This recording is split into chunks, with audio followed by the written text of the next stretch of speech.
What an under-the-radar matchup between Indiana and Utah. The Hoosiers coming in at 6-6, hadn't won a bowl game since 1991, and they came that close. They needed to kick a field goal and force Utah to score a touchdown, which would have been extremely difficult for the Utes, considering their offense not moving the ball much outside of Joe Williams the entire night, and especially in the second half.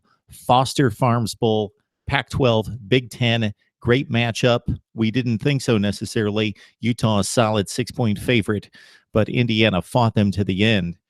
And final score 26-24 as Utah finishes at 9-4. Indiana, a disappointing 6-7, considering the strides that this program has taken in recent years. This is not the same Indiana team that we've seen most of our lives watching college football. They are stout along the defensive front. They have legitimate offensive line play. They have playmakers in the backfield. Divine Redding's a first-class running back. The quarterback play still a bit spotty with Xander Diamant. He's the change-up guy who threw a touchdown pass there to make it 17-all. But, of course, Indiana with Richard Legault as the number one guy hit just 14 of 39 passes. So here's the deal. Utah wins this one because Joe Williams is a beast. He had the one fumble just because of his great and tremendous effort in carrying tacklers, and it looked at the time that it might cost Utah the ball game with about 7 minutes left to play. And because Utah is so stout along the defensive front that they continually harass passers and rushers and come up with big plays on short yardage plays and put Indiana behind the chains a number of times. Opening kickoff. And this was a foreshadowing for us that this was going to be a tremendous and hard-fought, hard-hitting football game when Greg Gooch just leveled the Utah return man on the opening kickoff, separated him from the football. Donovan Hale jumped on it. A couple plays later, Legault to Mitchell Page for the touchdown, 7-0 IU. Page finished the season with 58 receptions. All right. Next time Indiana had the ball, deep in its own end, here comes Utah. You saw this stat a number of times displayed on the screen if you watched the game tonight. Utah leads the nation in takeaways the last 2 years, 63 coming into the game. 40 of those interceptions, second in FBS football. And Pita Tamopanu, and I'll probably butcher these names, as most of us do in college football when we analyze the Utah roster, but Tamopanu separated the Indiana quarterback Legault from the football at the 16-yard line, and Hunter Demick, one of the great defensive players in the land, and whose name I can pronounce, jumped on it. Next play, Joe Williams from 16 yards, and it's a 7-7 football game. Richard Fant had a big interception for Indiana to thwart a drive for Utah.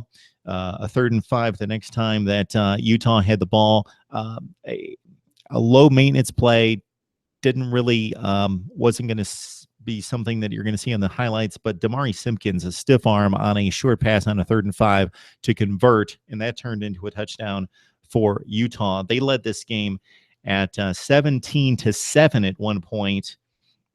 But the IU drive, Divine Redding inside the 5-yard line, and the Hoosiers were moving the ball. But again, it's another Utah opportunistic play by the front seven. This time it's Pisani Tassini with the strip on Redding, and Chase Hansen, one of the better safeties in college football, jumps on it, and Utah thwarts another drive inside the 5-yard line.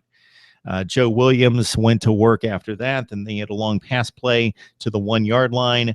They had a number of IU penalties because the Hoosiers basically shut down and put up a wall at the goal line. And despite a number of penalties giving Utah chance after chance after chance, Indiana stopped them and held them to a field goal. Indiana broke free for a field goal after a 53-yard play to Page again.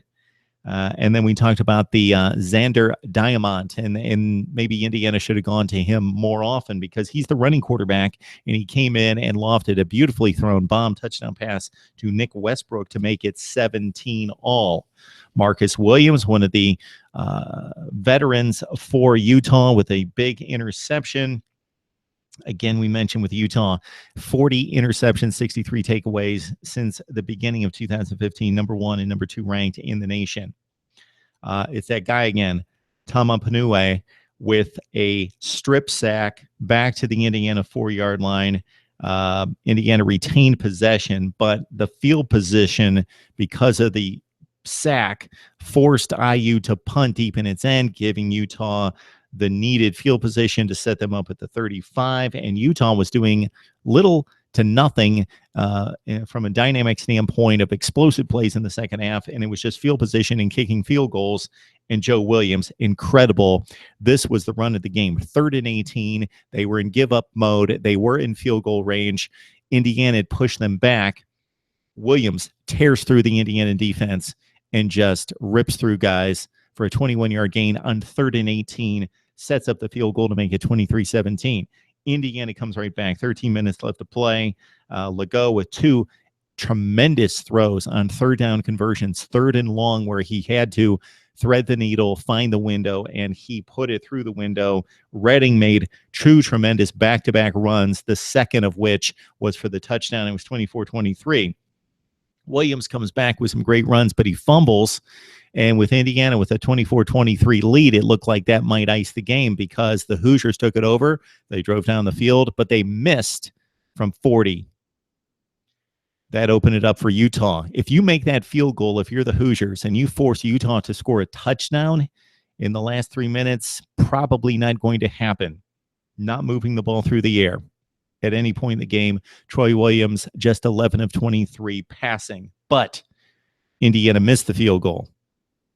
Joe Williams went to work, ripped off a couple great runs en route to 26 carries for 222 and a touchdown, probably following Devontae Booker to the NFL, the last great Utah back, a rookie with the Denver Broncos right now. The field goal from Phillips, who is one of the better kickers in the nation. And let's see, he hit on 4 field goals in this game, so he's now 21 of 25 on the season. There you go. Kyle Whittingham now 10-1. But it was not easy. Indiana fought to the finish. This is a good football team. Man, they have really fought the likes of Ohio State and Michigan extremely tough over the past couple of years. Took Michigan to overtime 2 years ago, fought them within a score, 20-10, actually at Ann Arbor, and took the Buckeyes to inside the 5-yard line for an upset win last year in Bloomington. This Indiana team is serious. Head coach, once defensive coordinator taking over for Kevin Wilson, Mr. Tom Allen, has something good going, and it looks like this team is going to fight for him. Utah, nice season. They go 9-4. They probably finish in the top 25. Utah fans, Indiana fans, college football fans, we need to hear from you now. What does this victory mean? To me, Indiana should lose this game. They're a 6-6 team out of the Big Ten that lost 5 in conference, taking on a Utah team that was this close. 1-score losses to Washington, Oregon, not a good team, but Washington and Washington State to get, and also Colorado, to get to a Pac-12 championship game. Because Utah, upper echelon Pac-12, Indiana, barely mid-level Big Ten, but it turned into a good one. Now we can talk it up right here on Mark Rogers TV.